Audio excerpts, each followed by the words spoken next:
So, how do you get better at no build? How do you rank up in no build? How do you start placing better in the no build tournaments? That's what we'll talk about today. So, there are two important parts of no build. First of all is positioning, and second of all aiming. How can you get good aim and how can you position yourself well? That's the two parts we'll be talking about today. Let's start off with your positioning. So, the first part of the game, off spawn. Where do you want to position yourself? How do you want to play off spawn? How can you use positioning to your advantage?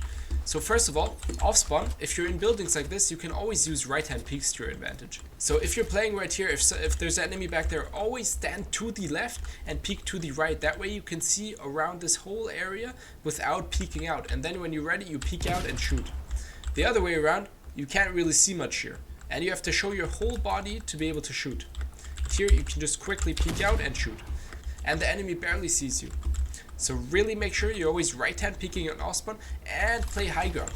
So now if I don't know where the enemy is, I always want to look for high ground. So I want to be on these roofs, I want to be scouting, I want to use this high position to my advantage to see where the enemy is, where he could be sneaking up, and how I can easily pressure him. Before we get into mid game, let's talk about your loadout in no build. So in no build, you want to carry more guns than in normal build modes, because you can't protect yourself while shooting that much. So you want to be able to shoot with your shotgun, instantly switch to SMG. If that's empty, switch to your AR, especially in team modes where you need to kill multiple people. So definitely carry 3 to 4 weapons. Then carry number 1, a protection item, so like the bunkers or the shield bubbles, and you want to carry some item that you can move around with quick, or heals, depending on what you find. So try to carry 3 guns, then 1 item to protect yourself, so you can quickly throw down a bunker or something, and then carry heals or movement items, so shockwaves, jetpack, whatever you can find really. That's how you want to play that loadout. And if you really find too many movement items, too many heals, then you can also try to only play 2 guns. But if you play 2 guns, play 2 fast shooting guns. So don't play a normal pump, play a gatekeeper and play a fast shooting AR, striker AR, warforged AR. Play guns like that if you're only playing 2 guns. If you want to learn more about no builds, I have a whole no build course in my training website, esportxhub.com. Check that out. You can sign up 7 days for completely free. Check out that course, get your own training plan, and get custom feedback from coaches in there.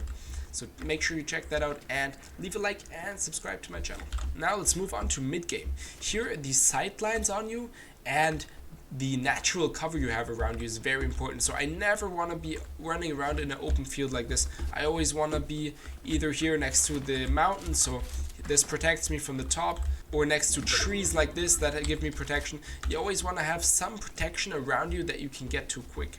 Of course, high ground is still really important, so you want to make sure when you're rotating in mid game, stay on natural high ground, so that can be mountains or just any stone you can get a bit of a higher view on. Now I can look around here, maybe I see some people, and make sure there's not too many sight lines on you when you're running around. So be in a valley, be protected by natural cover. Don't never run in an open field, because once you're in an open field, maybe you don't have any bunkers to hide in.